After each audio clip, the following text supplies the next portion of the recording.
All right, guys, so welcome to Geotech. We're going to head in the back, check out the factory. Come this way.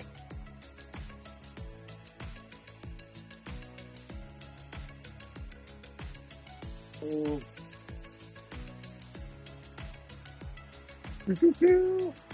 we're big on safety, just like everybody in our industry. We've repeatedly got Sharps awards for having no lost time accidents. We're ISO 9001 certified. We do lean manufacturing and Kanban inventory, and I'll go over the lean manufacturing and Kanban inventory in one of the cells over here. This is our machine shop area. We do in-house. We have 4 full-time machinists. Machining in-house allows us to respond to spike orders. We make a lot of plastic and metallic subcomponents for our finished product. We also custom manufacture stuff for other people. This device is an injection molder. We're going to have unique molds for whatever part we're making. We're going to heat up a plastic material, push it inside of the mold. We're going to allow it to cool. The 2 plates are going to separate, and the piece is going to drop down. So here we'd be making plastic pieces. For example, the gears in our geopump gear housing. We injection mold all those gears here. I'm sure you'll see the field sink over in the exhibit area. That's another thing that we custom manufacture. Matt Singh is here with a booth. All of those black pieces on the top of the 5-gallon bucket are injection molded here. Over here are extruders. So we're taking raw poly pellets, in this case HDPE, virgin HDPE. They're going to get virgin HDPE. They're going to get sucked up into the hopper, heated up. We'll come over this way.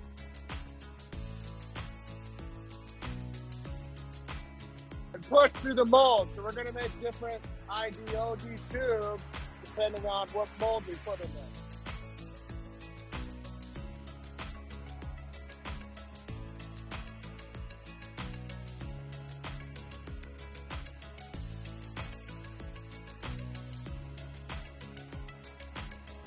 We're extruding liners for direct push rigs, GeoProbe and AMS units. Make different diameters. These are just straight tubes. Some of them we'd weld a core catcher on the end of it. We'd also do it with a rolled edge. There's another variant of these. So this is a product totally unrelated to the environmental industry. This is landscape etching. It's made from a cycloplastic.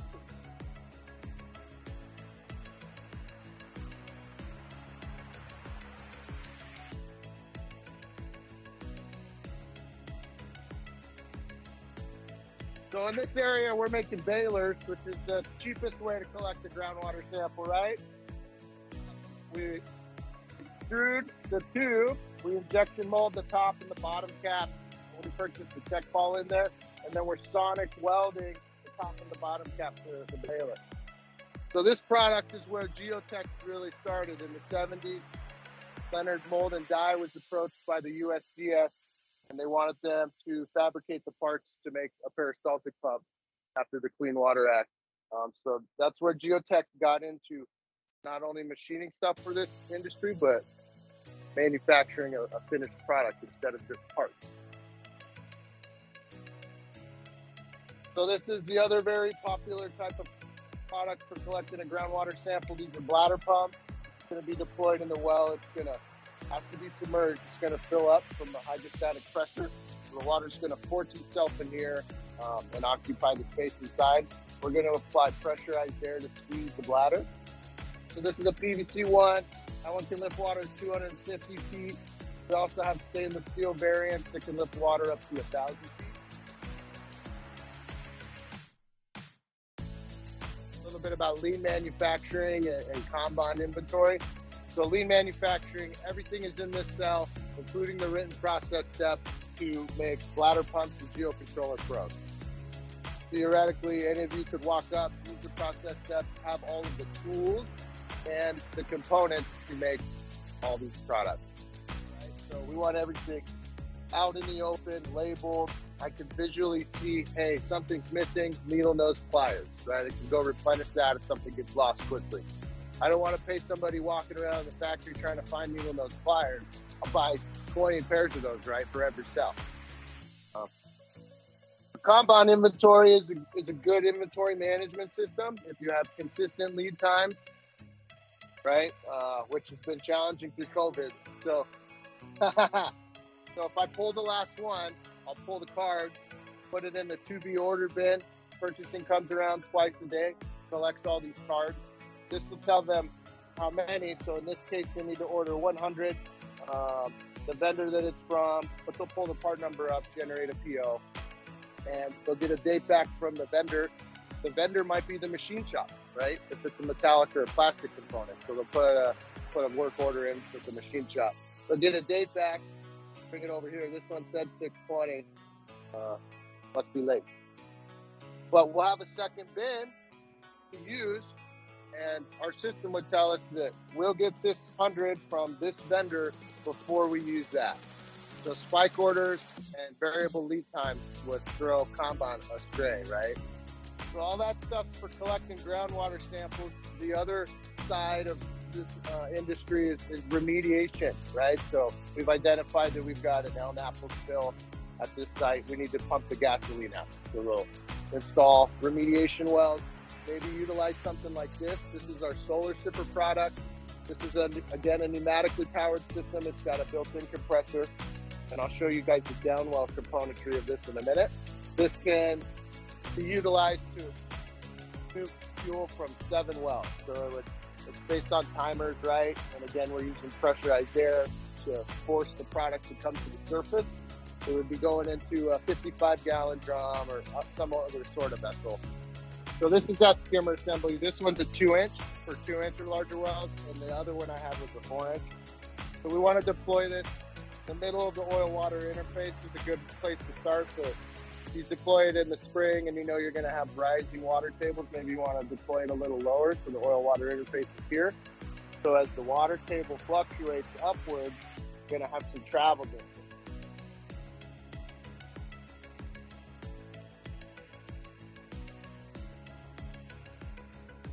So the product enters here, goes down the coiled tubing, and into the center rod, and we're sucked, and during that vacuum cycle, we're sucking the product up that metal tube and into the bladder,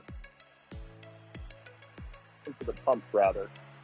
Every cell is going to have an owner, additional team members. If they're on this board, they can proficiently build these products without assistance. We'd be tracking any projects or ideas on a cell level. Looks like for this one, a new SKU that they need to create process steps for. They need to take photos. We're going to identify next steps or status. They need to take photos and create the initial process step.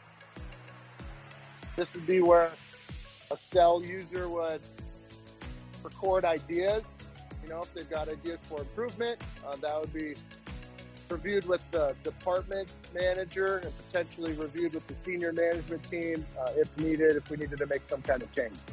So this is our mechanism to communicate with each other in this company. These are auto reclaimer pumps. Again, this is going to be pneumatically operated. It's got to be submerged. It's going to fill up via hydrostatic pressure. There's a float in there I'll show you in a minute that's going to get pushed up as it fills up with water.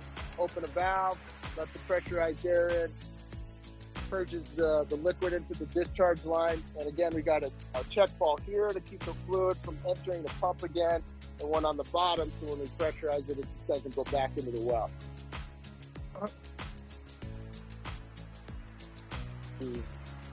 So as it fills up, see the valve here is getting pushed up. This one's a low activation. The standard pump, the flow would have to come all the way up. But for this particular application, they don't have very much liquid in the well. So if we did the standard pump, it would never turn on, right? So this one only needs about 14 inches of fluid before it will open the valve. So this would be used to clean up the vadose zone, the unsaturated zone between what the top of the ground and the water table. They would use something like a skimmer to get the free product out, but that stuff got down there somehow, right? So all that dirt for that 100 feet or whatever it is, that vadose zone is contaminated. They punched a network of wells in the ground. It's a big vacuum, right? So we're sucking those vapors out, and they're going to push it through carbon. And the carbon's going to grab the VOCs, and the effluent will be clean.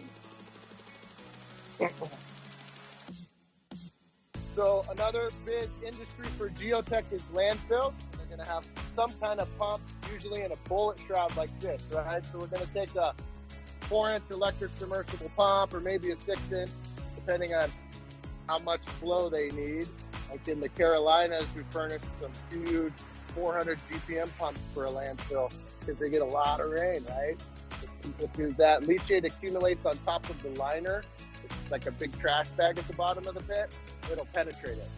Then that leachate's going to get into the groundwater ultimately, which is no good. Yeah, so they're going to jam this thing down there. It's going to sit down there with the pressure transducer, which we also fabricate. Both of these will be connected to some sort of control panel. We call ours the Gecko. You can tell it, hey, turn on when there's 3 feet of leachate above the pressure transducer, turn off when there's 6 inches. So we buy these HDE tubes, cut them to length, drill the holes, install a screen intake there. This would be the top cap. Stock on it to keep the motor from spinning inside of this. They're going to plumb like tubing to it and run it to wherever their permit says they need to run it to. They may need to collect it and treat it and dispose of it. Some of the landfills here in Colorado collect it, put it in a water truck, and spray it back on top of the landfill for dust mitigation. So we CNC these parts out of large HDPE slabs that we get on this machine right over here. We make them in batches because it's way cheaper that way. So this would be a total solution that we would provide to landfill contracts. All right, last stop, because I gotta talk in 5 minutes.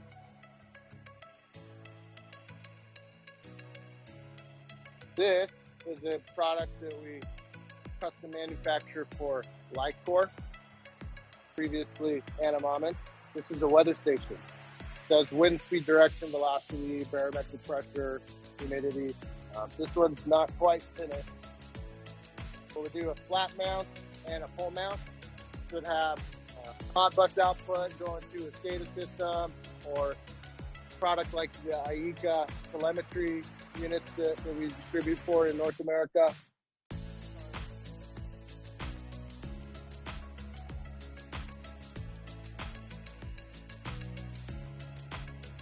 Morning, Justin. Just giving a tour. This is Justin. Justin oversees the rental teams and our regional offices.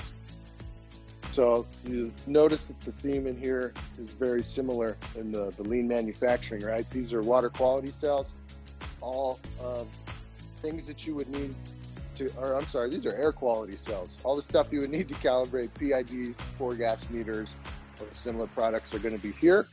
Over here, we've got 2 water quality stations and then 2 pump stations.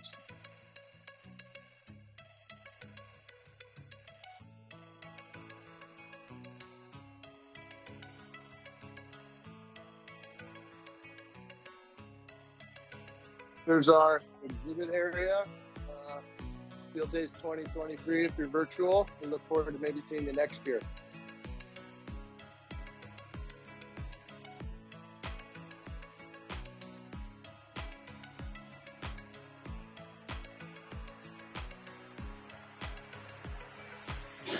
So, welcome back to the World of PFAS. We're going to cover why PFAS is used in equipment. Does it affect sample integrity? And then kind of what are the next steps, or why have you made decisions more away from PFAS? Based plastics.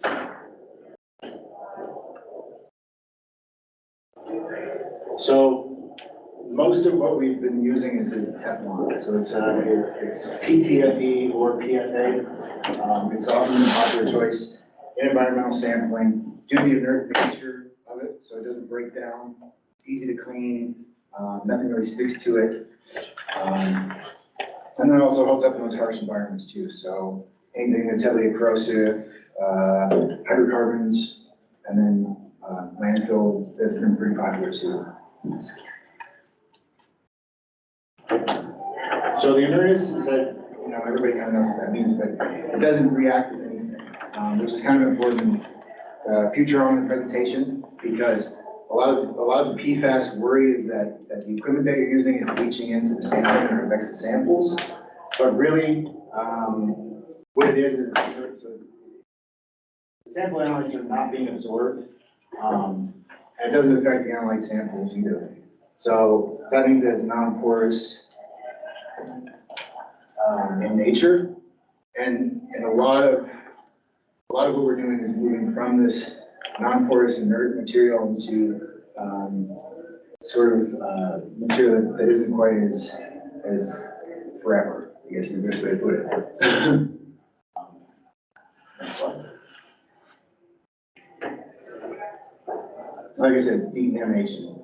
Teflon, everybody knows Teflon from their pans. Some surface non-stick, everything just kind of wipes off.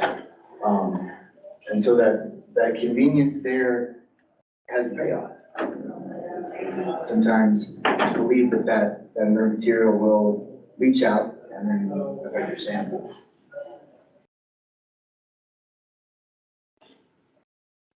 However, it does have durability, so it won't break down as easily as people think. So a lot of that has to do with that PTFE, or the Teflon material, that floral bond.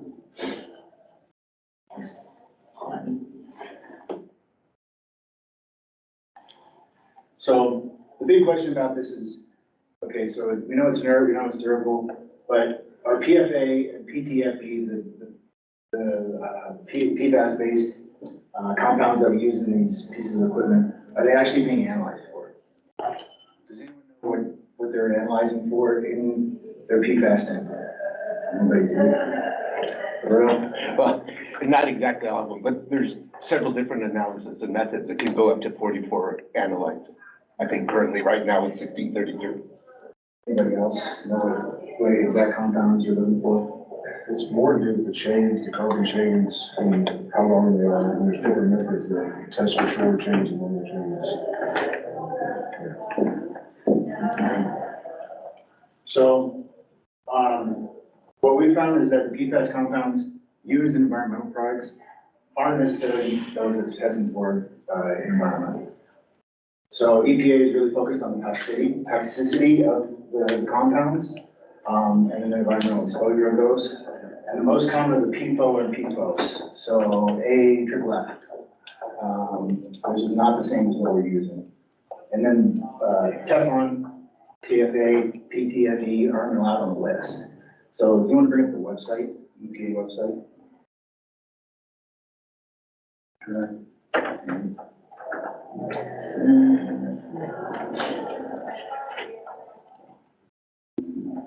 So we can share this too. This is from EPA.gov, and it's just a list of all the chemical compounds, and then human health, toxicity, analytical methods, covering methods. And so if you want to scroll down a little bit, we have. We have PFP, PFU, PFDA, PFNA, PFH, PFBS, PFOSA, PFBSA. So it's a lot of these chemicals that aren't necessarily in what we're using for eating or our environmental sampling. The next slide.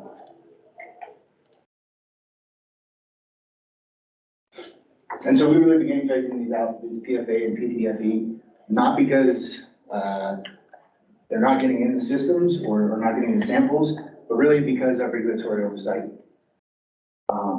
Is the big thing. Customer demand, because people, they hear, okay, we're really doing this PFAS, PFOA, sampling, and we're worried about leaching. So voice of the customer, we're gonna try and take some of that out.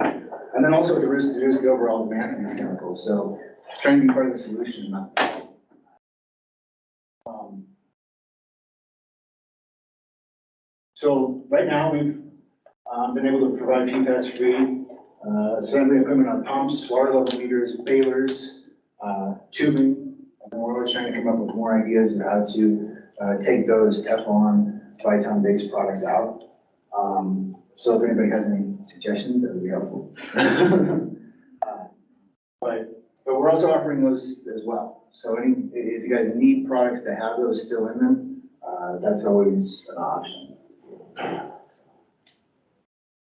So the conclusion is basically that there's this move towards taking PFAS, PFOA products out of environmental sampling, but you have to be really concerned about, okay, what are we sampling for specifically? And what are they looking for regulatorily? And then also, what's really happening? So am I looking at my data that's coming back, and is there results that demonstrate that there is leaching from the products? So as promised, short and sweet. All right, well, thank you for coming to my presentation. So I'm Shana Scott. I work here at Geotech in sales. I have EPA Region 5, along with Justin Mack over there. And I'm going to talk a little bit about monitoring and invasive species studies with eDNA sampling. I am not a chemist or geologist or microbiologist or anything, so I just did my best to try to find information about how to, some of the key points of the sampling, and then talk a little bit about what Geotech has to offer to help move people. Does anybody do eDNA sampling? Perfect, so I know everything.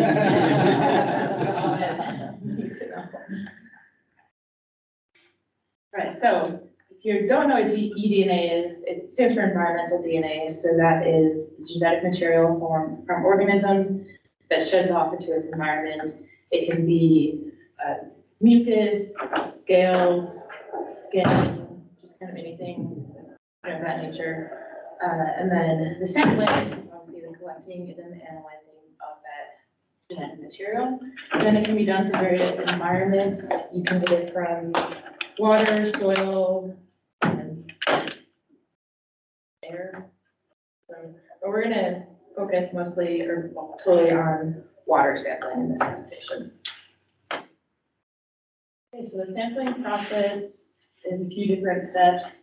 So you can do it in like surface water sampling, or you can do sampling from a lake or an ocean at a specific depth. But you basically just have to collect the sample from your environment and then preserve it with chemicals for during transportation until you're ready to extract the DNA. And that can be done in various different ways using filters, and then some amplification analysis of it, and basically replicating the DNA in there to get a larger sample from your sample.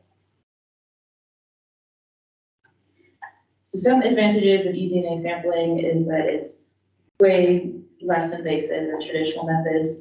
Traditional methods would be actually having to disturb the environment via nets or dredging, or physically like going in and inspecting visually the species. It's a lot more sensitive, so even if there's a small amount through the replication, chain replication, you can kind of amplify your sample there. And then it's a lot more comprehensive, so you can get rare or elusive species that aren't as easy to see in your sample area. And then it's a lot more cost effective. You can do it solo or in a smaller group than trying to catch a fish, for example, and release in that whole process. So some applications are biodiversity monitoring. So assessing the species that are in the area, We can do conservation management, so it's not only in counting the number of species that are in there, and the type of species, but also to kind of evaluate if any conservation efforts, how they are being effective or not. And then invasive species detection, for example, if you're around Colorado, like the zebras, snails and all that are a big problem here. So if you can detect that early, you can work on mitigation sooner and hopefully not have a detrimental problem on hand. And then rare and elusive species. So again, the ones that you can't easily see, aren't easily detectable. You can kind of go that, as well as species that look similar to each other. So if you're doing a visual inspection, they may look similar, but they may be totally different species. Through eDNA, you can tell which species are there. So if you're weird like me, you're probably wondering, did you do any studies on Loch Ness Monster on that? And I found out that the University of Located did do that. Their conclusion came that it might be some kind of eel, a very large eel. So that was kind of fascinating. However, I'm not so sure about that. Don't they kind of need something to compare it to, like in the genetic, because if it's mystery DNA and there's like nothing to compare it to, like this is not a bear, or I figured, I guess they can pick up certain genetic markers. Sure, yeah, so it is comparing to known species, so you won't be able to tell if it's not a coder for it, but they're looking at what they can identify there, and the majority of them are anything that could be like that, they found to be eels. Well, it's probably how they put it reference to an eel was it had the genetic markers for it, and it looks similar to what people claim it to be, so. I think you came in a little late. I did add a caveat that I'm not an eDNA scrapper or expert. Oh, I didn't, I was just curious because I didn't know if they found like some mystery DNA and they're like, well, we got nothing to compare this to, it might be, Yeah, at the moment, no, but there's still some projects going on, I think, that multiple people have done it. I just thought that one was interesting. Yeah, so with anything, there's some limitations and challenges, such as degradation of the material during transportation. So again, one of those stabilizers in there, as well as get into a cooler to preserve the sample more. And then there's potential for contamination during the sampling, whether that be from unintended material getting into the sample, or improper PPE usage and things of that nature. And then there is not a standardization of how to do it across the board. Certain organizations will have their own standards, but it's not uniform across each of those organizations, like one process for it. The future directions I found would be technological improvements to enhance sensitivity and accuracy, so whether that be through sampling methods or the analysis of the DNA, and then that standardization of the protocols more uniform across anyone that's doing it. And then with other scientific advances, just to kind of integrate that and keep up to date and kind of make this more shareable. So tools for the job, the USDA Forest Service actually has a kit recommendation. It's kind of like your basic sample kits, equipment, PPE, things of that nature. Go into a little bit more in depth for what Geotech has to provide, but they do recommend using or bringing multiple kits with you when you go sample. That's in case any contamination does happen, you can get a fresh kit and know that that sample is not compromised. And they have a little recommendation to use white bags for new, clean, sterile kit. And once you use it or it becomes contaminated, to put it into a black bag so you know, or anyone else on the team knows not to use that kit. So from Geotech, we have our peristaltic pump here, the geo pump, and that specific kit is gonna come with the pump, battery for remote use, that you're probably, you're in a field, you may have your truck near you, but sometimes not always. And then this is a snap sampler. This is one of those methods that you can use, go to a specific depth and a deeper body of water and grab a sample to use. And then the field sink is a great tool to have as kind of second set of hands and keep everything off the ground and reduce risk of contamination. And then other kind of field supplies would be tubing, not only for the peristaltic pump head, but also to kind of extend to where you want to take your sample. Field books and pens, because you're going to be right by the water, you don't want any of your notes to get ruined. These are kind of hard to tell, but those are filters, and this filter folder here you can use to, that would be where you get the DNA captured, and then use that to process. And then gloves and other PPE you might need. Okay, so just to wrap up then, I went over a little bit of what eDNA sampling is, a little bit of the technique to do it, and some applications, such as monitoring the species that are there, monitoring for invasive species for early detection and mitigation. And then the advantage of it is that it's more economical to do than traditional methods and historically, and the equipment that Geotech has to offer for that. Anybody have any other questions? Actually. Okay, cool. So, can you help me out? Let's go to the next slide. Sorry. All right. So stormwater sampling provides quantitative data to determine pollutant concentrations and runoff, and in turn the degree in which your control measures are effective. Obviously minimizing contact between the stormwater potential pollutants and the success of your stormwater control approach in meeting those applicable discharge requirements or effluent limits. And that'll differ based on what kind of business or factory or whatever it is that is being monitored. Next slide. This is some methods and guidelines. A gentleman doing some sampling of some stormwater there in like a culvert. Stormwater samples are most commonly collected at points where the rainwater leaves the facility's property. These points are called outfalls and collect stormwater from drainage area, which is common outfalls include ditches, swales adjacent to roadways, storm drains, culverts, retention ponds, and sometimes erosion patterns. So basically it's, sometimes it's areas that you can't get to or it's hard to get to. So that's when auto samplers are a good method. Let's go to the next slide. There's a ton of different EPA procedures, but just kind of going over the ones that are most applicable to stormwater. Stormwater samples must be collected during a qualifying storm event, obviously.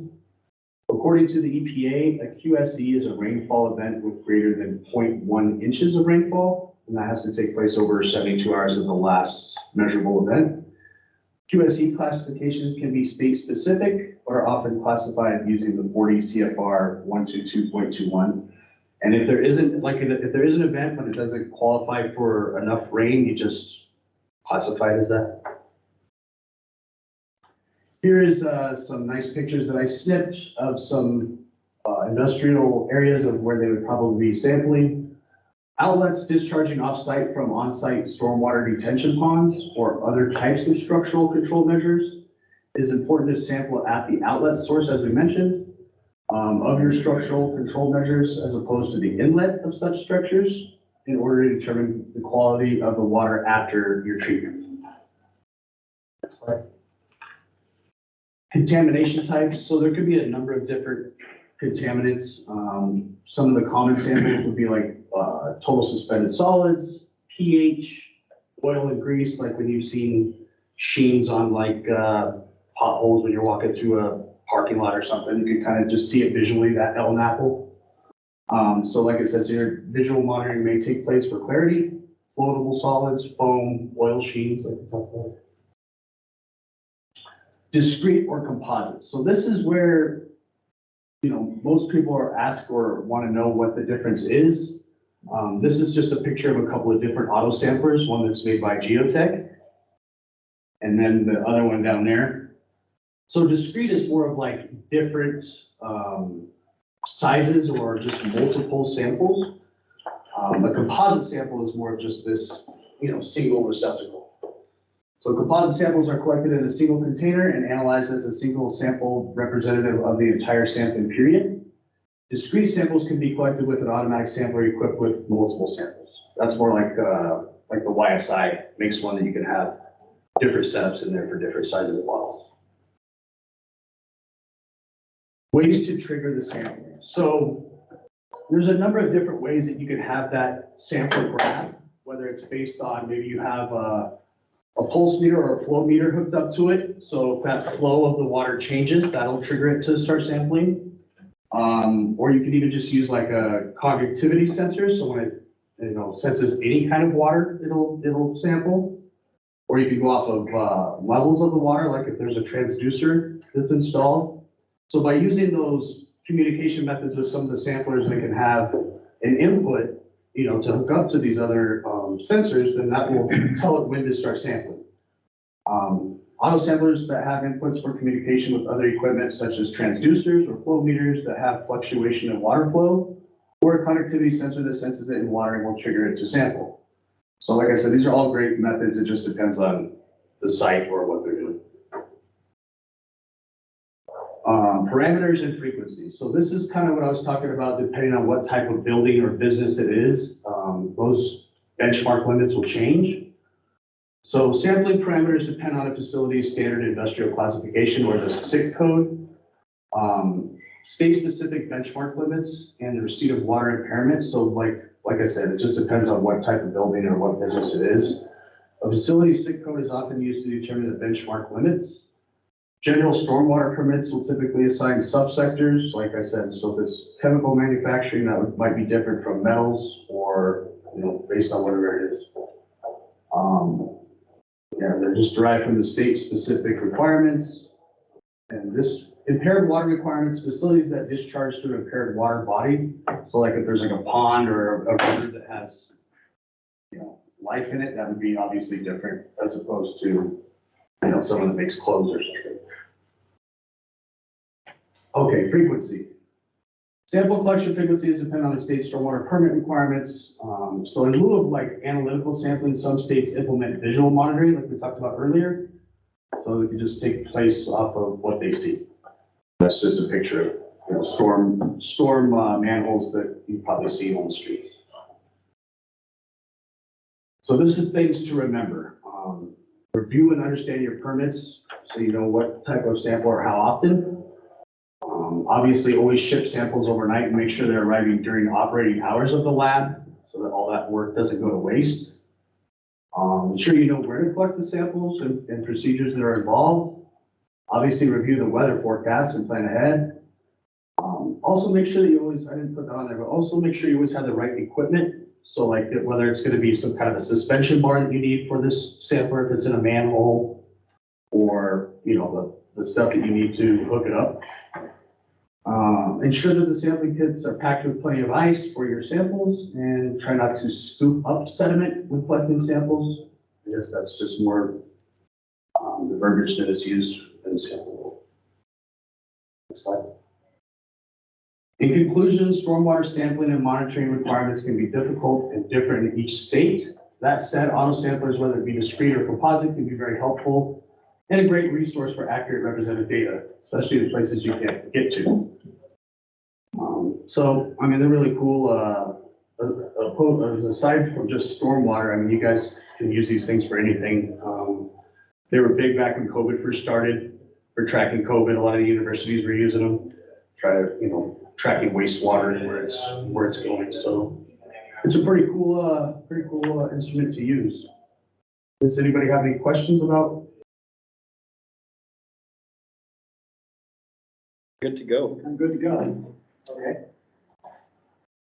Thank you. Okay, so I'm Dave Rich, Geotech Computer Systems. Most people call me Dr. Dave, and I have accessible email addresses.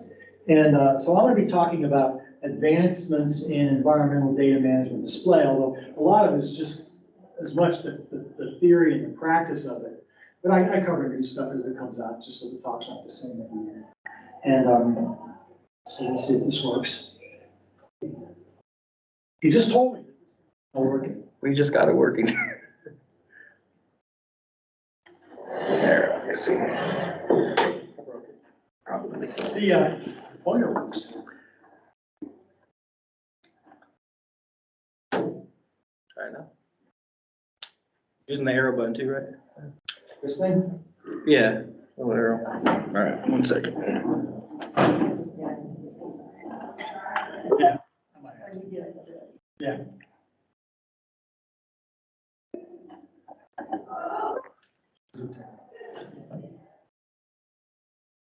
Close out of it and open it back up. All right. If that doesn't work, I'll just ask you to, I'll go like this and you push the space bar. All right. That was your idea. I want you to make the noise like when we were in elementary school, you know, and they have like the little like slide things where it would go. Oh, yeah. Like that meant change the slide. We do that, that'd be great. Oh, I guess I wasn't paying attention in elementary school. I'm not sure I remember that either.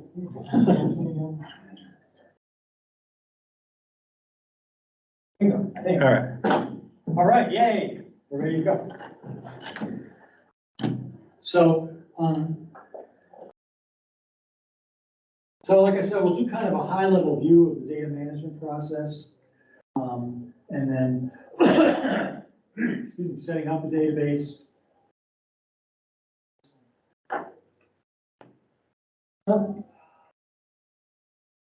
Try it again. There you go. Okay. And then kind of work through the process. You set up the database, you manage your field events. Of course, you bring in your data, wherever it's coming from. And then data review and validation. And I've learned that the amount of that people do goes from no QC at all the way up to very detailed CLP level 3 type data validations. And then once you've got it in there and you've done whatever QC you're going to do, then you're going to go select the data you want, and then you're going to generate your output. And that's going to include formatting it, things like how do you want to handle a non-detect? That came from the lab as a U flag. Do you want it less than the detection limit? Do you want the detection limit followed by the U flag, which is what Florida wants? Most people would do less than and the detection limit. But I was talking to a client, they brought on a new GIS guy, and he was making some ARC displays out of the data in the database. And so the project he was working on was in Florida. He barely knew that. And so he was doing all of them as detection limit followed by the U flag. They put him on another project. He had no idea there was any other way to do it. So you gotta pay attention to what you're doing here. And then whatever types of displays you want, which could be graphs, tables, maps, and of course mapping and GIS is a very big part of this. The data you're getting is all inherently. And portals, that's the popular thing now. You know, you go to your doctor, you got to sign up on their portal to tell your company. Environmental data is the same way, which could be either as simple as just, you know, bring up a portal with a graph of something over time, or map-based portals are harder to do, but they're certainly more informative. So we'll talk about that a little bit too. And then why would you do this? Especially if you say, well, I really want to get a better system. You go to your boss, they don't care if it's going to allow you to go home at 6 o'clock at night. They just want to know if it's going to cost money or save money or whatever. So we'll deal with a little bit of that at the end. Okay, so here's kind of the high level view, which would be, we'll start out with planning the sample events. And I'm not going to read all the words on here, that's too boring. But the idea is you get this thing set up, and then you're going to maybe want your software to create your container labels and change the custody and things like that. And then your field and lab activities, which could be, obviously out in the field, you could do something like, you know, take water levels and pHs and things like that. And then the samples go to the lab. They're going to create an EDD, and managing the data and the quality. And I kind of alluded to this a little bit about how far are you going to go on your checking, and obviously it has to fit the project needs. And then throughout the whole thing, the data is going to want to go into a database. Now, a lot of people think of Excel as a database, which is not. You probably know that, but it's also pretty easy because you probably already have it on your computer. And as a matter of fact, when people ask me, so we sell environmental data management software, they say, who's your biggest competitor? I say Excel, because we've replaced Excel way more than we've replaced competing products. Because people just, and the interesting thing about it is that the main reason they like it is that there's no rules in Excel. It has no idea about environmental data. So you don't have to worry about consistency and ranges and that kind of stuff. You just pour it in and make a table. So as you can see, I'm not a fan of that. And then analyze and display the data, which starts out with what do you want to display, and then display options, we'll talk about that more later on, and then how do you want to get it out. So this whole process here, in my mind, and our clients that have gotten our software tell me, works a lot better if you have a centralized database where you know where it is. Where was your data last night? You know, that kind of thing. I don't know how many people I've talked about that have said something like, you know, we used the wrong Excel file, and boy, were the regulators mad, because everything was all screwed up. So, but the end result, you don't want to lose the forest from the trees. This is what you're trying to do. You're trying to put your data into a context that you can make project decisions. So this is where we're going with all of this. So you start out by setting up your lookup tables, and they could be as simple as just a sample matrix, soil, groundwater, air. You put in your regulatory limits. If you want to use those, MCLs, target levels, whatever you want. And so, of course, they're going to be by matrix and parameter and by regulatory limit type. And you have to be careful. This is actually bad, what I'm showing you here. And the reason that it's bad is that it shows the matrix for these things as water, but in fact, most of them are groundwater. So what's going to happen? We get this call fairly often. I loaded all my data, I loaded all my reg limits, and the software is broken because it's not bringing up the reg limits when I call out my data. Well, it turns out that the state has it by groundwater, surface water, drinking water, and the lab gave it to them as just water.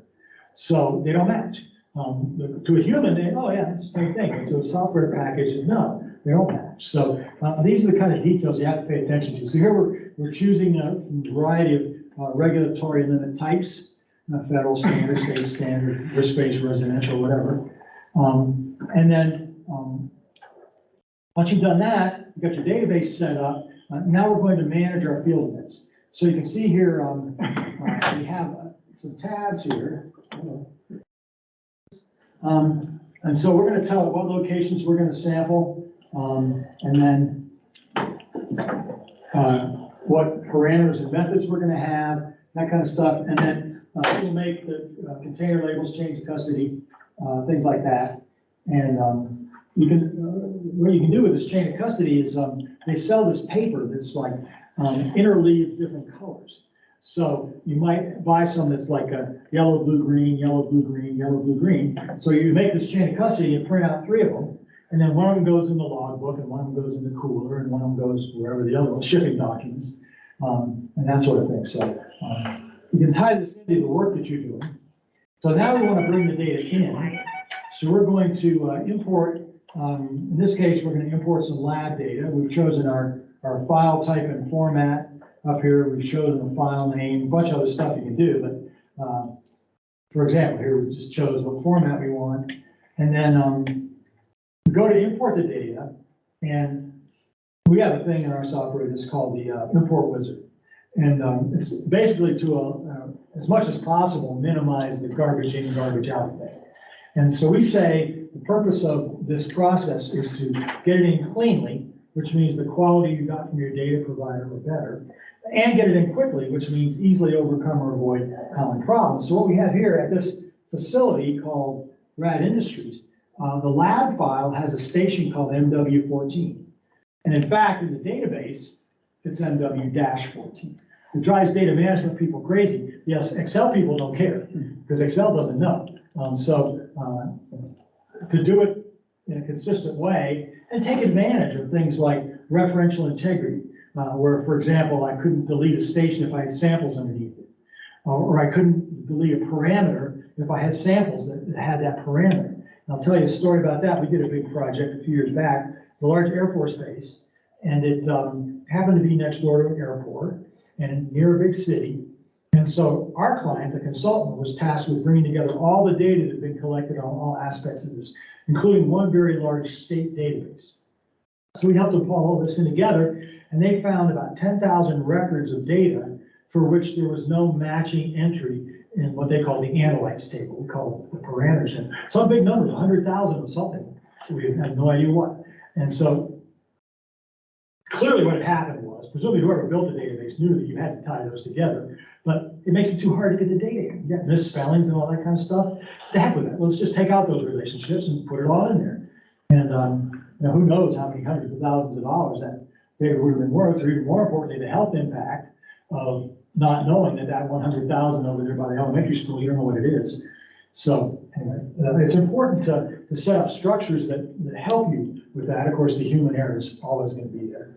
So we imported the data. The happy screen says all your data was handled successfully.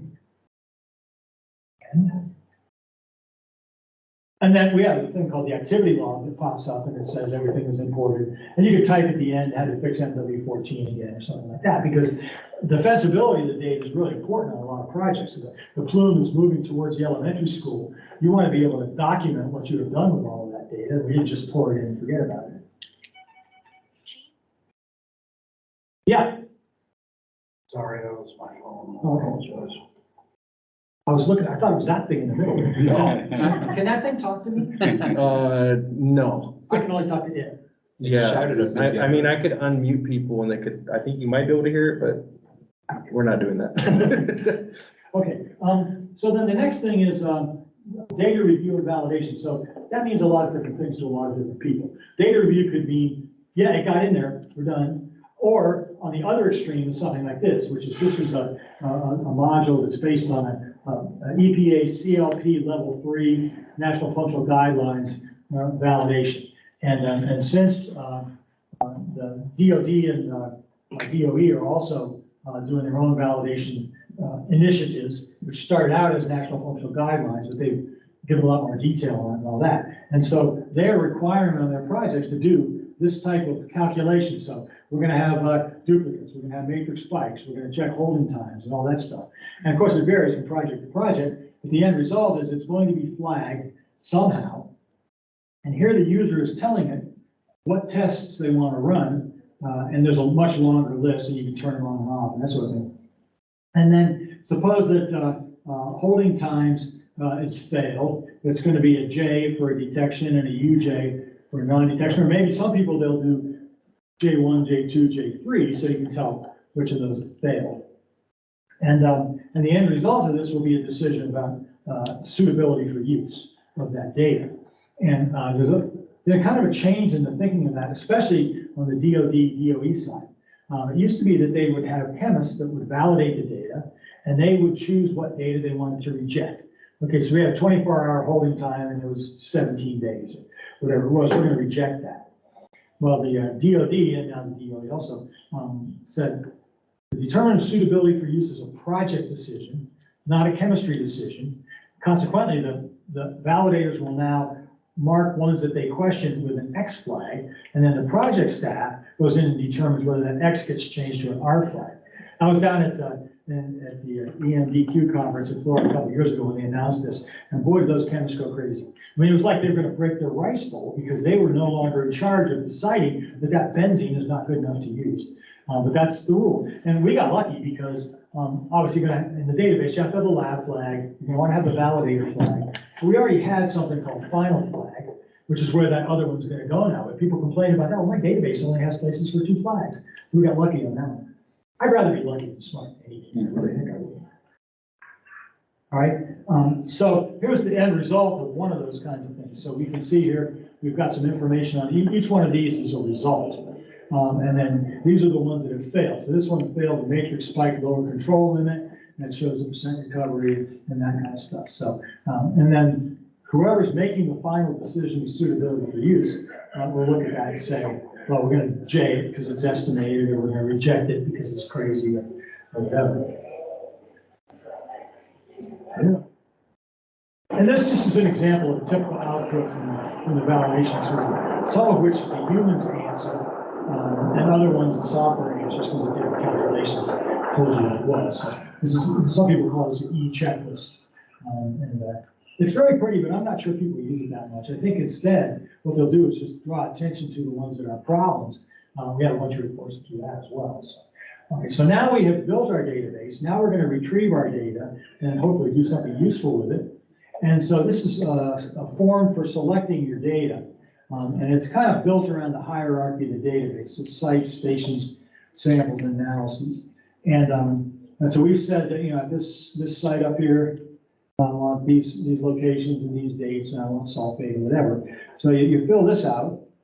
And then the next step is display options. So there's only one right way to do it, but it's different for everyone.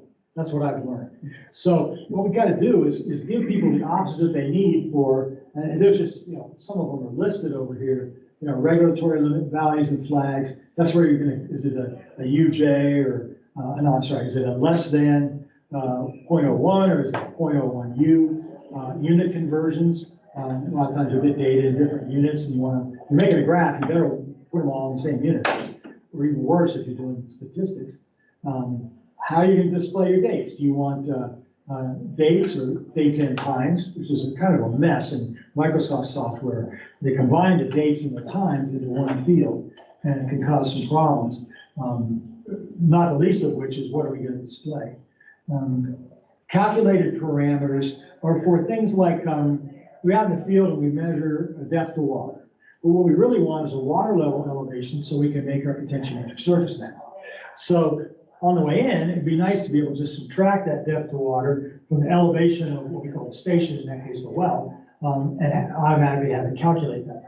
Or nesting, so we give it a depth of water and a depth of NAPL. So we calculate the NAPL thickness, multiply it by the NAPL density, and then add that to the water level elevation for your corrected potentiometric surface value. And the idea is you set this up in the software, and then when you get the right amount of data, it'll just add those records into what's going in, so you have that information. Another good example was a client of ours is a Native American tribe in New Mexico, Santa Clara, and they're right next to Los Alamos labs. Now, Los Alamos helped us win World War II with the atom bomb, but they also made a mess of spilling that stuff into the soil and groundwater. You're nodding your head, about that, for years. Well, then they had a fire 3 years ago, maybe, and all that stuff that had been going up into the trees now became the smoke that was blowing across, among other things, our client's reservation. So they're very concerned about the rad exposure for that. So we helped them set up a calculated parameter where they put these silica canisters around the reservation. They sent them in for the air analyses. They got that back. It would automatically take the rad dose for each of the isotopes, multiply it by the isotope concentration, and then add them together. So they got a total concentration for that sample, a dose for that sample. And then they would put them on their GIS map and they would go around and tell what people should close the windows. So, that kind of thing, it's nice to have tools that can kind of automate that for you. We talked a little bit already about non-detects. Significant figures is always a challenge. We use more of a concept of trailing zeros. Significant figures are almost impossible to get from the lab file because if they have a value in there of 130,000, you don't know if it's 130,000 plus or minus 1,000 or 130,000 plus or minus 1. The chemists, though, want to have the right number of trailing zeros on there. So you get a value that says 1.00, bring it into Excel or Access or a SQL server, and it'll go away. You just press enter and those zeros. Now you format them back on. Now I'm a geologist. That's a 1. I don't care. But a chemist says a 1.00 is not the same as a 1. So you got to pay a lot of attention to making sure that people are getting what they need out of those kinds of things. That's probably good enough. Yeah. And then, how do you want it to look? Interesting story about this one here. Another one of our Native American tribal clients, he called me up a few years back. He said, my EPA project manager is driving me nuts. I said, what's the problem? He said, she wants me to graph all my data. I said, that sounds reasonable. We've got it all in your database now. He said, you don't understand. All of my locations, all of my parameters, 900 graphs. It took me 3 months to do it last year in Excel. So we fired up, this was back in the days of WebEx. I helped them select all this data and run this report, 100 pages, 9 graphs per page, save it to a PDF in 10 minutes. So that's my best time. So if your boss says, is this really gonna save us time? Well, Dave told me that I can go from 3 months down to 10 minutes with this graph here. Your mileage may vary. The lawyers make me say that. Right, but a lot of these are some type or other of a table, a crosstab table. Now, here's a good example, here's another good example. And there's only one right way to do it, but it's different for everybody. And so we set up a tool where you can specify, we're gonna make a table here. And we're gonna have columns across and rows down, and then we're gonna have values in the middle here. And this could be that value and flag thing, so less than 1.00 or whatever. And that way the user gets just the way that they need it. And so if you say samples across, parameters down, no, it's got to be parameters across, samples down. All you do is swap the contents of these two boxes and you just turn that report sideways. 5 minutes. This is a good example of that. In this case, we're comparing to regulatory limits too. So you can see we have values here that have failed various different of the limit types. All right, so mapping and GIS. Obviously, in order to do this, you're going to need a base map or image, and that's getting a lot easier now. Compared to the Department of Agriculture, by the way, if you need to make GIS maps, they have GIS coverage anywhere in the country. It's free. So if you need to do that, I'll look you up. So the locations have to have coordinates and they have to match. How many maps have I seen where the facility map is here and the samples are down here? And it's probably because one's in feet and one's in meters, or state planning versus UTM or something like that. Software obviously makes the maps for you. And then there's specialized software for environmental specific displays. And then if you can integrate the data management system with the GIS, you get time and quality improvements over that without having to try to make sure you pick the right Excel file and paste those little boxes on the map and hope you paste them at the right location and that kind of stuff. So here's an example of a call out, which is actually it's a crosstab call out. So it has parameters across, samples down. We're doing depths, you can do dates or whatever. I think we have somewhere here, I can't really tell, some of those are red maybe. I think that's a red there, so that means it's an exceedance. Slightly different display here. We're doing little stick logs on the map with leader lines taken into the locations. I love graphics. I think that, you know, the joke about graphics sells, but I think you can tell stories with graphics that are very difficult to tell with just showing tables. And the new thing, though, as I mentioned, is portals, and the variety of ways of doing this. Oftentimes, it's to make the data available to a larger number of users or people that you don't want to have software on their desktop, maybe, or whatever. You start by building a database for the project. You're probably going to want to do that anyway. And then set up a website for data selection and display. Of course, arrange for appropriate security, because in some cases it's a public site, you don't care. In other cases, it's all going to be behind the firewall, and people are really worried about the data getting out and that sort of thing. And then provide the data from the database to the website. Either pour it all out into the website and they select in the portal, or they select in the database and pour it out into the portal. It doesn't matter, but the end result is they get the data that they want. So here's an example where we're going to select some data. Looks similar to the select data form we looked at before, because we're really doing the same thing. And then here's some selection results, just a little table that's being displayed by the portal. Or in this case, map-based display. And this one, the map is coming from Google Maps.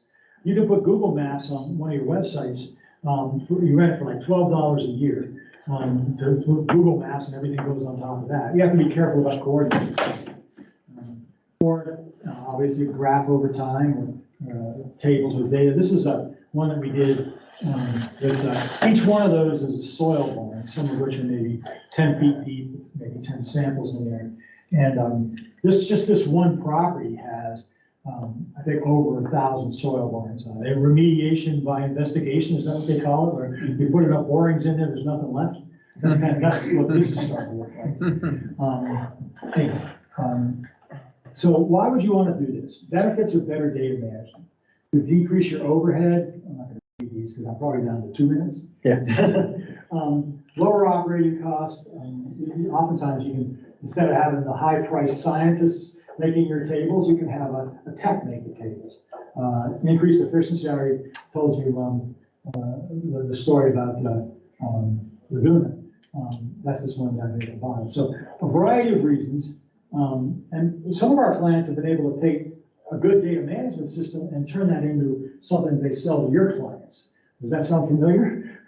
So, anyway, so what you might want to do though, if you want to do something like this, is you can do a fairly simple return on investment calculation, where what's it going to cost, how much are we going to save, and then what is your payback?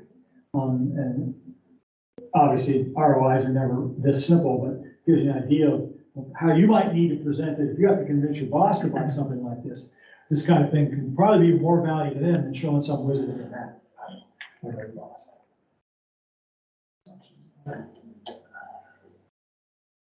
Okay, so environmental investigation remediation project can be complex. Implement a centralized data management system. Continues to improve, greater value over time. Integrated validation with data management can greatly reduce cost and improve quality. So is it time to retire your spreadsheet? So that's kind of the punchline for all that. Now a word from our commercial sponsor. So I'm done. I'll take questions, and please come by the booth. We're kind of down on the far side there, and we'll be glad to chat, give you a brochure, business card at no extra charge. So. Yeah. Hi, everybody. My name is Alan Clark, and I'm the strategy manager for the company Ayeka Technologies. It's a company that was developed in Israel 8 years ago. The two founders were ex-military guys who were working on communications between airplanes, and you know what's going on in Israel. So they're working on all the military stuff, and they decided that they wanted to build something more for civilian applications and with a focus on the environmental sector. So they've developed the system, and this is Spoiler. This is the system they developed. This is the hardware. It's the very simple device, but there's also the software platform. That's the big part of the story. So I've been working in mining and oil and gas and energy for 17 years. Been working mostly in Europe, Australia, and South America for the past 10 years.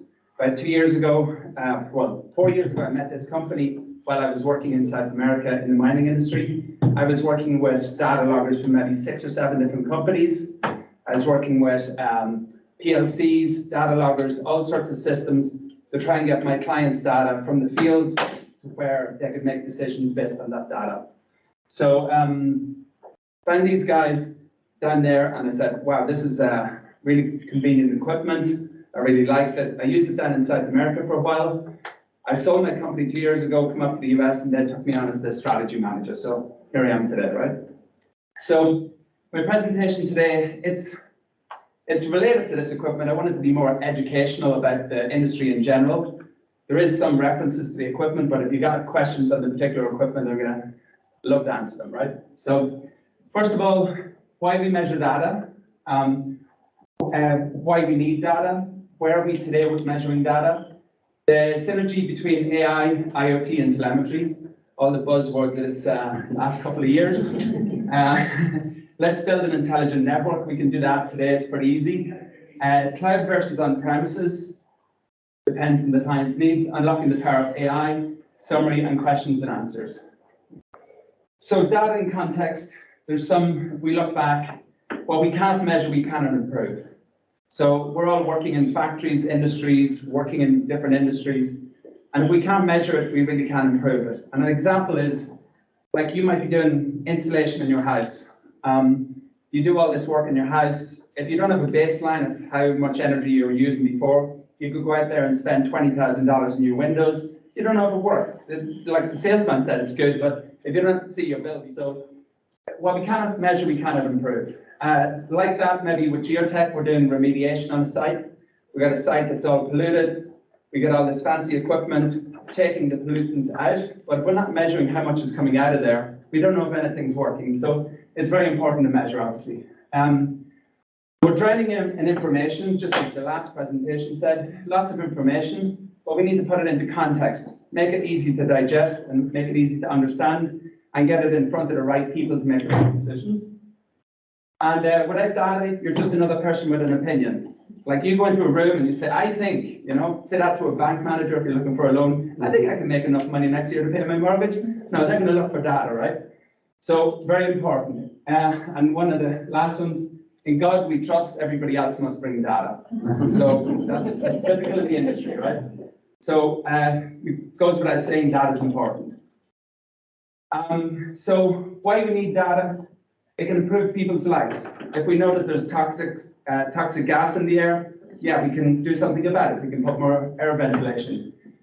Make informed decisions, just like the bank manager. He wants to know what's your cash flow going to be if he's going to give you a loan. Get the results you want, find solutions to problems, back up your arguments. Like you go into an argument with no data, you can say, hey, look, I've been paying every week. There's my bills, you know, where's my service, you know? So yeah, back up your arguments. There's many reasons. Moving on, where are we today with data? So there's been many revolutions. And the first one was getting some steam, getting some power together, and starting to move things along with Industry 1.0. Then we're able to do production lines, Henry Ford. That really accelerated things. The guys who were doing it the old way, they lost out. If you weren't using production lines, you were trying to do things once off, you weren't able to compete. Next was Industry 3.0. We were able to automate things. That's when everyone was saying, oh, we're all going to lose our jobs. You know, there's a robot. But these robots made things quicker, faster, more efficient, and more efficient and cheaper actually for everybody. We couldn't make a mobile phone if it was all made every component by hand, right? And then Industry 4.0. That's where we are today. We've got computers making decisions for us. We got computers learning every day. Like an arm might want to pick up something here. It doesn't grab it the first time. It doesn't grab it the second time. Grabs it the third time. It learns where it was. Next time it's going to get it the first time. That's like machine learning. So that's where we are today.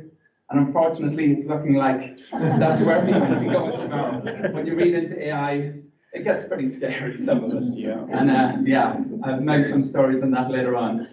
So, the Matrix or whatever. So, this is an example, and it's no exaggeration. This is a project I'm working with one of the teams here at Geotech. I've changed the context a bit because client confidentiality, but a particular client has got a big site. And they want to measure multiple parameters across that site. And the EPA is requesting that at each site, we measure every second and we transmit every second. And so they're like, yeah, fine, you know, that's what we want, right? They're generating 2.7 million data points per day, which is resulting in about 1 billion data points roughly per year. And so poor John here, with his little handheld meter, is going to have a lot of trouble collecting 1 billion data points. So John, if he's going out, even if he's got 12 friends working round the clock on 2-hour shifts, trying to get up there in the snow to the top of those mountains in their trucks and whatever, it's impossible. The requests of data today cannot be met with traditional technologies. We need technology, we need very powerful technology, and we need a lot of support in order to comply and to move forward. And this is just an Excel. You're going to be limited at about 120 lines anyway, so you're not going to do that work in Excel. You're going to need something much more powerful. And so the buzzwords here that's on the title of my presentation, IoT. The Internet of Things are physical devices like this that connect our sensors like this to the internet. And there we can work with it once we got it on the internet. It's bringing it from the top of that mountain to somebody's desk or to somewhere where we can work with it. So telemetry is the process of moving the information. That's getting it from the sensor via the cables and then over the air to where we can work with it on the cloud, on the server, on a USB stick in your laptop. No, but you got to get it from the field to where you can use it. And then AI, artificial intelligence. It's a very loose, open word, but there's many different sectors within. But AI is basically doing things automatically like a person would do. So it's intuitive, it's learning as it goes, And there's a little bit more on that later on. So yeah, just think about this project in particular in context. And this is a small network in a typical mining operation. That would be that's just maybe the environmental department. There's maybe 20, 30 departments within the mining industry. They want to know all their trucks, oil temperatures, they want to know truck speeds, they want to know status of machinery, they want to know weight on conveyor belts. There's just so many things. That's just one little sector within the mining industry, and they're generating $1 billion, so it's crazy. So to build an intelligent network, there's many ways. And so the first thing is, what does the client, what do we want? At the end of the day, when you say to a client, what do you want? They don't say, I want a fancy little orange box. They want to say, I want to be able to make the right decisions based on the right data. They don't really care about how to get the data. They just want to make sure that the data comes through, it's a sufficient amount of data, sufficient resolution, sufficient uptime. Not all systems work all the time. Sometimes it's like the data, it's sufficient for a guy to go out there once every 4 times a year with a sampler, do a little test, and that's enough sometimes. There's no point in putting in a fancy system to collect that information. So it's important to look at what the client wants. They want low CapEx. So that's the hardware, the CapEx, capital expenditure. They want the hardware, the software, the install and the commissioning to be relatively cheap.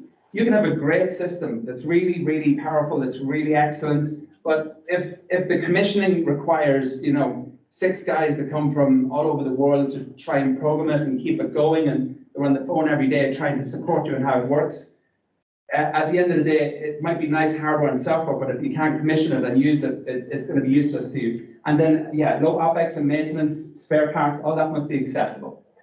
So at the end of the day, this is what your client wants. I call it a shark. They want the teeth of a shark. They want the teeth of a shark. They want the speed of a horse. They want to be able to fly. At the end of the day, they want everything. And most clients will want everything. They want, yeah. Did you generate that with AI? Yes. all the pictures have been generated with AI. Yeah. So most clients want this. They want, in the terms of equipment, they want a battery that lasts forever. They want transmissions every millisecond. They want it to be practically free. They want it to be zero maintenance. They want sensors you never have to calibrate, but it's impossible. You have to come to some common ground in where it is, because sharks don't exist. But we're getting pretty close. I would say we're getting pretty close. Okay. So we're getting into the technical side of things maybe a bit. This device, I'll just give you a rundown on it. It's got an internal battery that lasts up to 5 years. It's waterproof to 3 feet, so you can submerge it underwater. You can connect all of the sensors we've seen out there today. Any of those sensors can connect to this device with ease. On the platform, what we can do is you say, hey, I want to connect a geocong vibrating wire sensor, a very unusual sensor. You plug it in, literally plug it in, and on the platform we drop on the configuration and it's running. So we've already done this for all of the Geotech sensor range and over 100 different other manufacturers. So practically any sensor in the world at this point in time, there's some random weird ones out there that they literally lock it out, they're encrypted, we can't do, but 99.9% of the sensors in the world, we can connect to this device. The device itself the battery powers the sensors, so you don't need to run cables. And the only thing you need is an internet connection at the site in order to get up and running. So your box would come like this. And when we talk about CapEx, OpEx, and maintenance, the box would come like this, with your data logger and your sensor ready to go. Your client opens it out of the box, and he's got this it's literally just a magnet. He opens it out of the box, let's do it with this one, swipes his magnet, and he's logging. He puts a sensor in the water, and his data is running up to the cloud. It's done. That's it. There's nothing else to be done. Anybody got any questions up until this point? No? Cruise on? So We use, as I said, we use the 3G, 4G, and LTE cellular bands. That's the same as your mobile phone. Basically, if you can't send a text message with your phone, our equipment isn't going to work. We do have a LoRa option that nobody really wants for some reason. No, we mostly go with this option. Certain circumstances, clients do opt for this option, and then there's the older option, 900 megahertz. So each of them, each of these different bands do have their advantages. And this is like, we could go through these. Efficient remote management and troubleshooting. So remember Tom back there, if he had a device on the top of that mountain and he had some issues with it, if he had LoRa, he would have to go up to the device to actually work with the device to be able to figure out what's going on. There's no two-way communication. It will only push out the information from the sensor at a predetermined frequency. With this, I could literally log on from my mobile phone right now and change the configuration, the sample frequency on a sensor on a glacier at 16,000 feet above in the Peruvian Andes. Like we got 14,000 devices, I can go in there and change any configuration from my phone from anywhere in the world. So extremely efficient to troubleshoot. When clients call me to say, we got an issue, we're not getting data, I said, do you mind if I jump on your platform and look at it? Go for it. Go in there, I can see what's going on. It's like, okay, yeah, your battery's flat. You left it sampling and transmitting every second. Your battery's gone down. You got 16 sensors connected. It's not going to last that long. Okay, I'll send you a new battery. So you can, the engineers and the users can log in and see all of the information and all of the parameters in real time. High data transmission capacity. With 900 and LoRa, it's not possible. You can send, data bits about, sensors and whatever, but with our system, you can actually connect the camera and get real-time pictures of your site. So it's the 900 megahertz, sorry, the cellular bands give us those options. Easy to deploy and install. With this system, you don't need anything else. You literally install it in the field with your sensor, and that's it. Your network's up and running. With LoRa, you have to install a base station. You have to arrange to get that connected to the internet. You have to do some configuration. You might have to do some masts and towers to do repeating to get to the other side of your site. With 900 megahertz, you generally need line of sight between your internet point and your measurement point. With cellular data, you can just drop them out anywhere you got internet connection and away you go. Fully standalone, compatible with the majority of industrial brands. So yeah, we're a yes for all of these. Obviously, we do have some no's, but yeah, I'm showing the best of it. How did we traditionally do this? So traditionally, we would have on a data logging system, you'd have an antenna, you'd have a solar panel, quite large solar panel, a big mast, a big box, a GSM modem, charge controller, data logger, battery, display, and software that somebody would physically install on a laptop. All of this, I've been doing this for 17 years and I've worked on these things. I struggle still to get a site up and running. And I've been doing it for 17 years. It's a lot of work. There's a lot of places where you can go wrong on any of these connections. You have to work out your solar in your area. You have to work out your battery usage. All of these things are complicated. Running the software is never easy. This is always a job that's a tedious task for somebody who's really specialized. And you can have somebody that's really specialized in platform, like equipment from one company, you bring them over to another company's hardware, they're lost. It's all different, they're completely lost.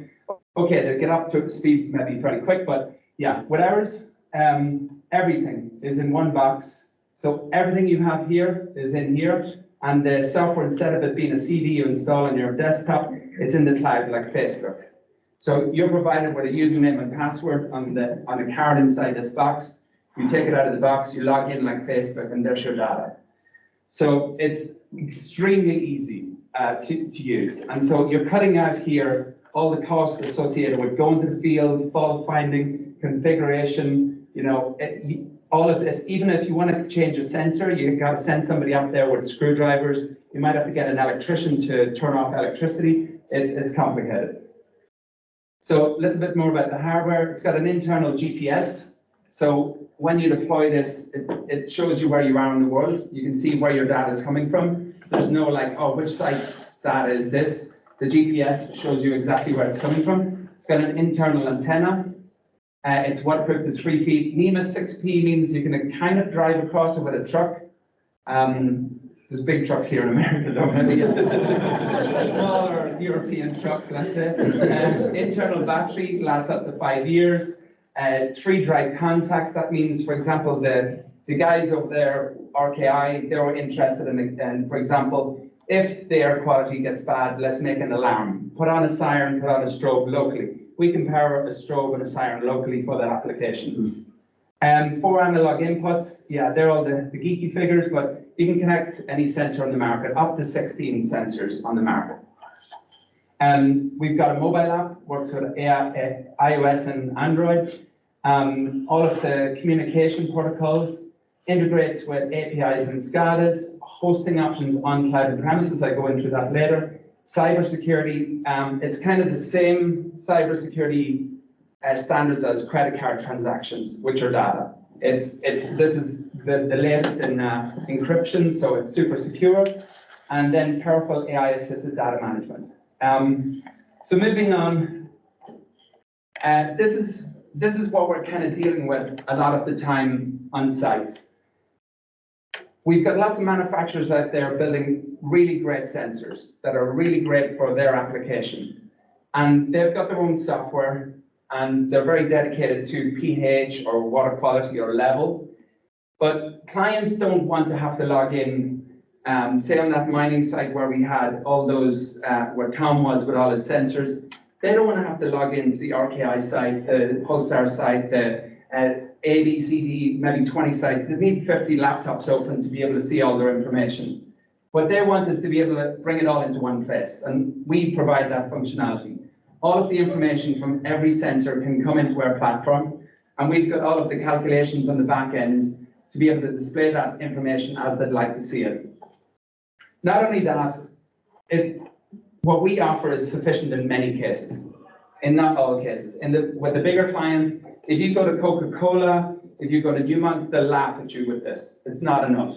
What they want is to be able to bring it out to their big mainframe SCADA, where everything is being controlled. Everything is going on to local servers, and where one person has maybe 6 screens that he's controlling maybe 10,000 sensors. You're controlling, this is maybe truck fuel, this is maybe ships coming in with stock, all of the information. They want it all in one place. And so the nice thing is we can generate and this is not something that we're going to have loads of coders with hoodies on for a week. It's like 3 or 4 clicks, and the user themselves can do these integrations with SCADA.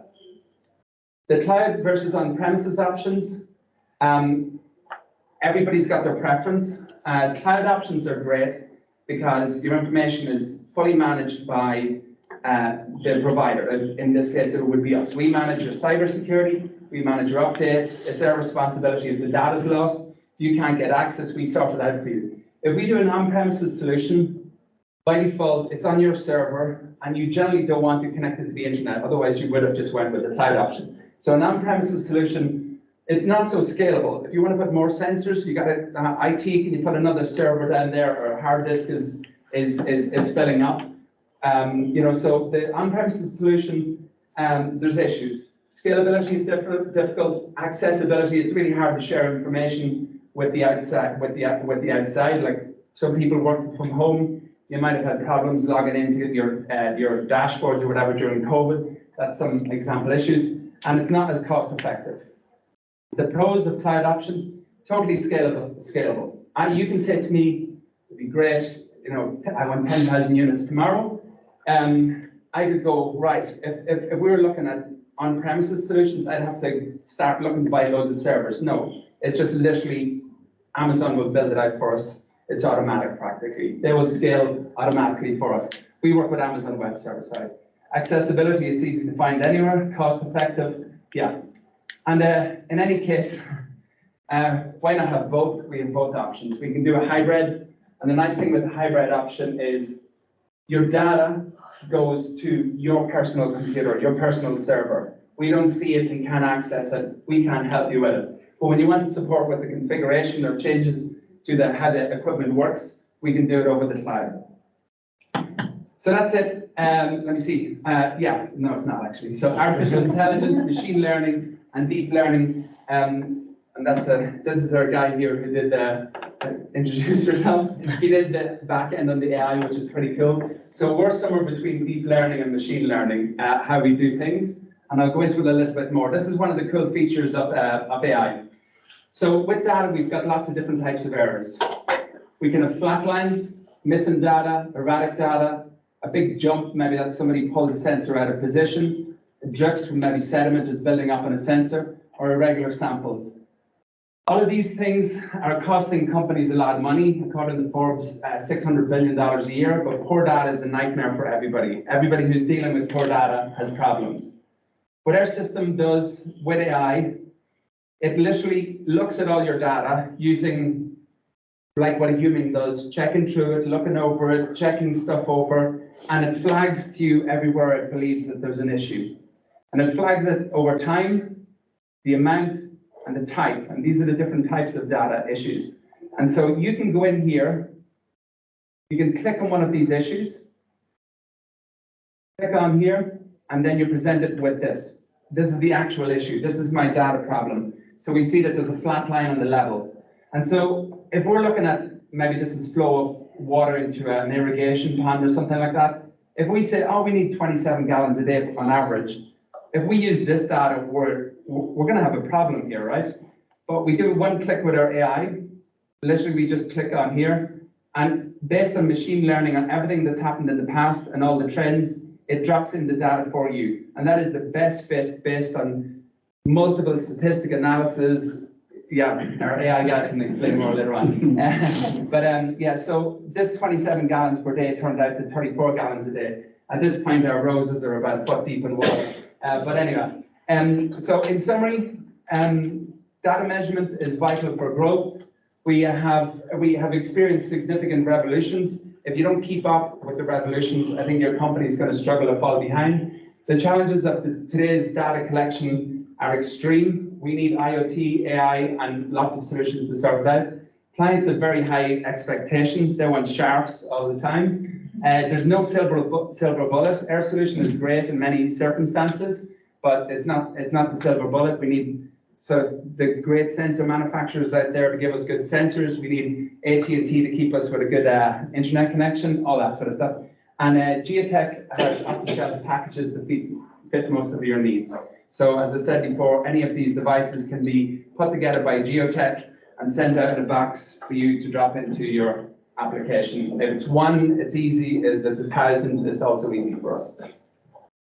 So questions and discussions.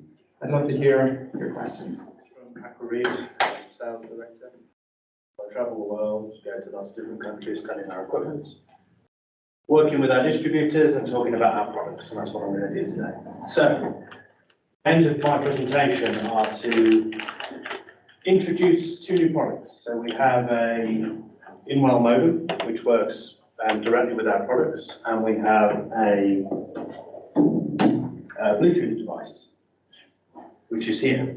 So if you've used Akwareed equipment before, you'll have noticed, I haven't got one with me, I forgot to bring it. We use a handheld meter, and we use that for years. Obviously, technology's moved on. Akwareed just took a while to come into the modern ages. Thankfully now we've done that. And then at the end, I'll take your questions. Just an introduction. So some people in this room know who Akwareed is, but for those who don't, the company's started in 2008, and we manufacture multi-parameter water quality probes and water level sensors. It's that basic. The equipment is usually for groundwater and surface water, so things like low flow monitoring, low sampling, spot testing, long-term deployment with one of our bigger probes, water level sensors, so groundwater level, surface water level. We do gauge and absolute sensors, and we do PC software for all the compensation. So we've got the whole sort of picture for ground and surface water monitoring. The equipment is made in the UK. at our head office.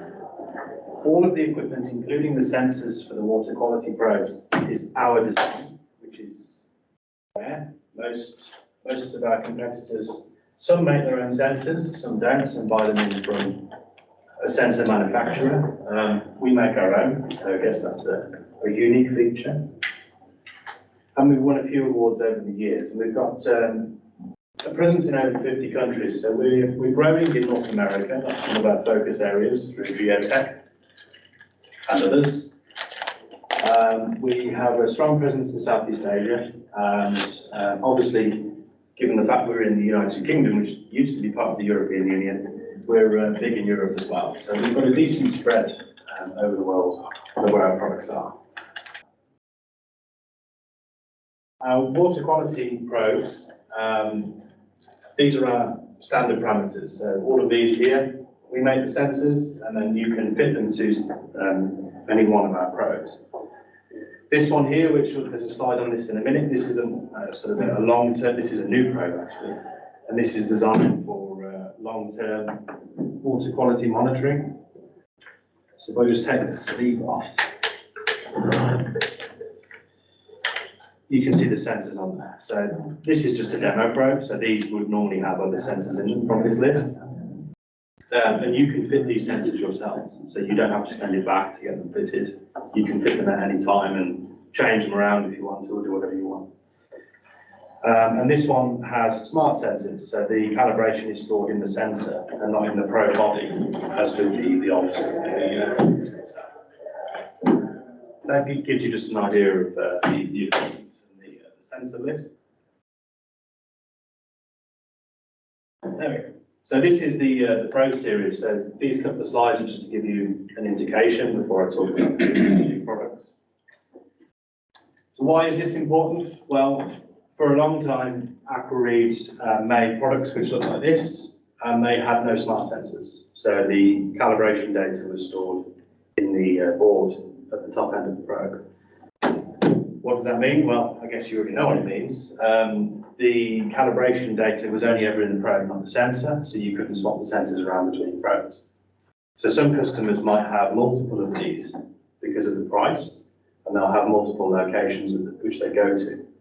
But the problem with that is each probe itself would have to be individually calibrated. With smart sensors like this has got, you can just calibrate the sensor and then plug it into any probe and it's calibrated. Yeah. So, and we never had that before. Some of our competitors have that feature, so that's something new to us. And then the depth deployable range up to 300 meters. So our existing probes could only go down to 60 on permanent immersion meters, and then 100 meters for about a week. That limited us for like pretty much all of the deep water applications. So our Australian distributor, for example, you know, they have lots of deep mines in Australia, and 60 meters just isn't going to cut the mustard. So 300 meters was deemed sufficient. And it is made from titanium and carbon fiber. So this is titanium, and this isn't actually carbon fiber, it's a sticker, because this is a prototype. The real one, it will look like this, because this is real carbon fiber. So, and the reason we've done that is to give it hopefully superior resistance to corrosion. The idea is that these will go into sort of saline applications, so seawater monitoring. Or if you've got a landfill site and you've got some leachates or some pretty rough chemistry, with marine grade aluminium, which is anodized, what it tends to do is just strip the anodizing off, and then it corrodes. So, because I mean, you know, these probes were designed a long time ago and sort of updated and updated and updated to meet changing needs, but you can't change the material of construction because, yeah, if you're going to redesign it to have a new material, you may as well just make a new probe, and that's basically what we've done. So it's good resistance to the elements, down to 300 meters depth, and smart sensors. The sensors are truly wet mateable. So if you are out in Denver this afternoon in a thunderstorm and you get wet, you can just plug the sensor directly into the probe. If you read the small print on some of our competitors, it's deionized water. That's their idea of wet matable. Ours is truly wet matable. And the final thing on this is the measurement chamber. So one issue that comes up from time to time with optical sensors is interference from light. Okay, so any optical sensor is basically a measured response. Okay, you beam a light in, you get a response back. If you've got stray light entering your measurement area, that will interfere with the readings that the sensor gets back. You see it quite often with turbidity. Turbidity is a very sensitive parameter. And so these probes have been revised, but clearly for this product, this is a sort of a high-end premium product and designed for long-term deployment. So we came up with this sleeve here. Can't get that out because it's stuck. This does come off. So this sleeve represents a darkened measurement chamber. Okay, so water flows in through these holes and then out through the bottom. Under this, there are some holes, but I can't get this off because it's been, how long has it been here? Like 4 weeks. Yeah. And it's come from the UK to Denver, so, you know, but this is basically a stand. And so what this does is it completely removes any stray lights, any interference, and it creates a darkened measurement chamber. Like you would have with sort of a benchtop colorimeter or a benchtop turbidity meter, where you would fill like a glass vial and put it into the machine, close a lid over it, kind of the similar way in which we've gone. It's not exactly like that because they work in a different way. The lab tests we've done, our accuracy on certain sensors is like 10%. We're actually getting down to like 0.5%, 1%, which is like that great because they're just so stable. And finally, before I move on, the other thing we've introduced is data smoothing. Okay, so one criticism of AquaRead in the past is the data is very noisy. Okay, very spiky. The reason for that is it's just giving you the data. There is no maths applied to it, no smoothing. Okay, so it looks spiky. Our other competitors will apply sort of some maths or some smoothing to that data to smooth it out. Usually by removing zeros or sort of non-trend spikes. So what the probe will do is as it's taking readings, it will compare the readings it's taking now to the last 3 readings it's taken. And if there is a spike or a zero, it takes it out. Or if it's perfectly comparable to what it's just taken, it leaves it in. It creates a sort of a balanced trend of data rather than sort of data that looks like this. It's still data, it's still valid, it's just had nothing applied to it. So, but obviously with this kind of product, long-term deployable, you have to have that in it.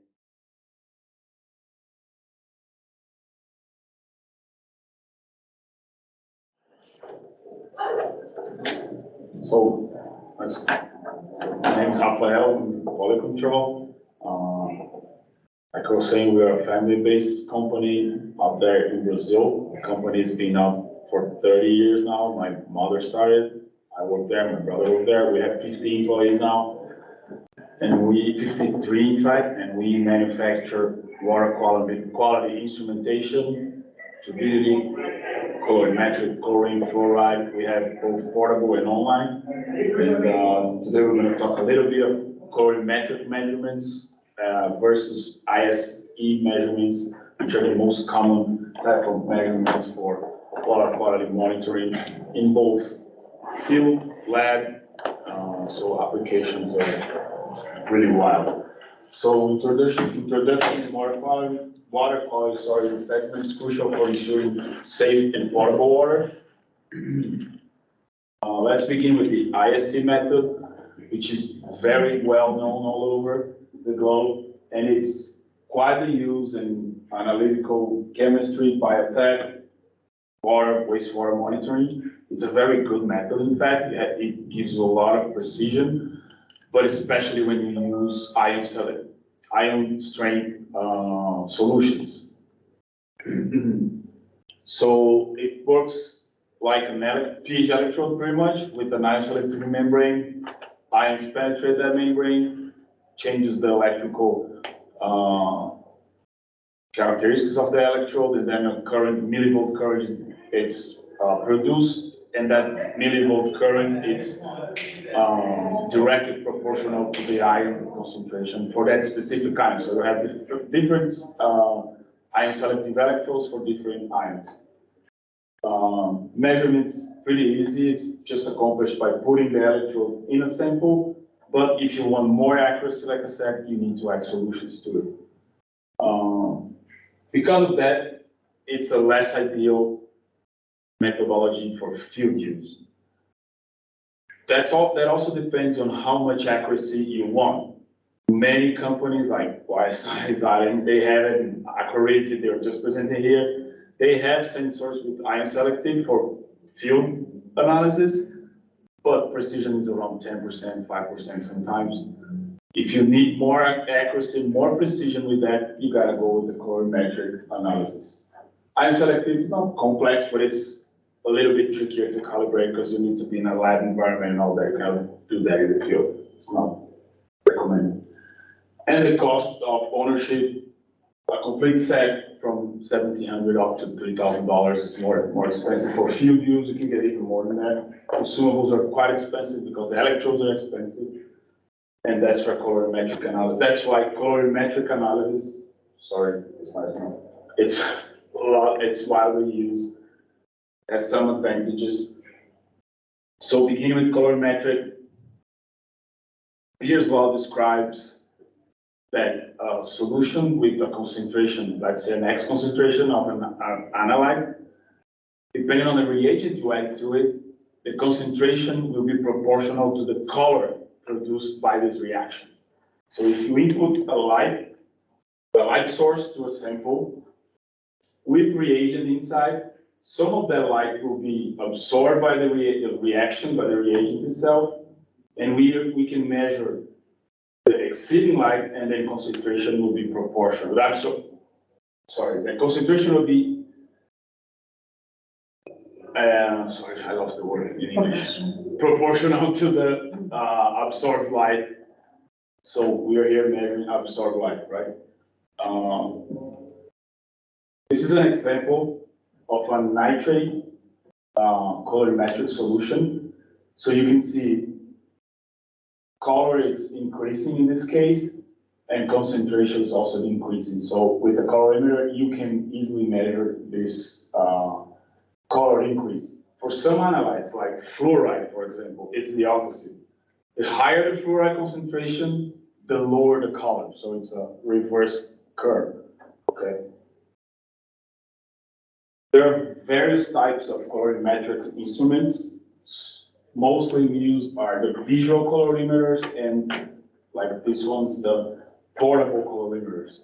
Visual colorimeters are really old methodology. This is how they became colorimetric, started to be used on especially drinking water applications. So it's just a small instrument, small box with two tubes inside. In one tube you pour your water, your sample. In the other tube you pour your water with reagent, and you put those two tubes inside this compartment here. And also you have a disc. And this disc has different colors on it. And you, inside this small box here, you're gonna spin the disc, and then you look into it. And I have two windows, one with your sample, reacted sample, and the other window will show you the disc colors. And when those two match, you got a reading. It's less accurate because depends on human ability to see color, which varies a lot. I can see color in a way, you can see color in a different way.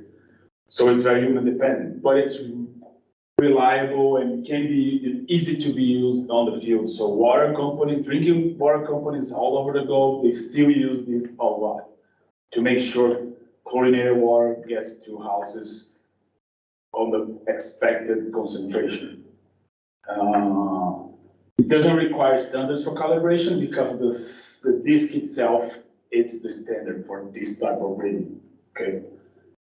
On the other hand, we have more modern instruments which are portable and can be used in the lab as well. Digital colorimeters, just like this one that we manufacture. So those units bring high accuracy for the reading because we are sending a beam of light, and an electronic sensor is in the other side of the sample, measuring how much color or how much light was absorbed, and then doing the calculations for you.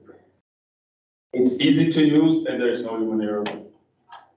No human error, because the operator can make mistakes on the sample preparation. And they are great for field work. Like I've been talking in the booth there, like we make this unit and it's pretty much indestructible. We can throw it in the ground. I do it every time in trade shows. People go crazy. Say, you're nuts. No, it's fine. It works. It's built for that. So, as I already said, it's really simple and easy to use. All colorimetric methods are really simple. It's just create your sample, you add a reagent, you make a read. And that's why it's accessible. It is accessible and used all over the world for precise field analysis. It is ideal for field because, like I said, the colorimeter is really rugged and easy to be used in the field, simple to use, and nowadays, it's in my pocket. We have single dose reagents, which makes life even easier in the field. So back in the day, you had to go to the field with your carrying case, the unit, cuvettes, and liquid standards. Liquid standards they cannot be shipped easily. You get an airplane with one, maybe they're not allowed to go with it, to travel with it. And now we do powder pillow reagents. So it's inside here, there's a powder inside this small pillow, and it's a single dose. So you just put water in them. We can do, I bring all this so we can run an analysis here later. But it's just adding the sample in the cuvette, you put the reagent on it, wait a minute, that's it, you're done, ready to go. Again, rapid analysis is really quick and easy. Like color takes a minute, fluoride is right there, instantaneous, ammonia is right there, instantaneous as well. One thing about the reagents I forgot to mention, we only have powder pillows for chlorine now. Other competitors, they have powder pillows for other parameters. We're getting there. We have chlorine and iron. Our R&D is working really hard to develop more and more to make other parameters as easy as this to read. Low cost for instrument and equipment. Coloring like this is only $600, and the consumables are really cheap. The test pillow, each pillow of this is like 20 cents of a dollar max, maybe a little less. The reagent for chlorine, it's just an example. It's around 80. It's pretty much it. I would like to do a little demonstration with you guys. As we are in such a small crowd, you can guys come here and we can all do together if you like. And you can also play with the unit if you want.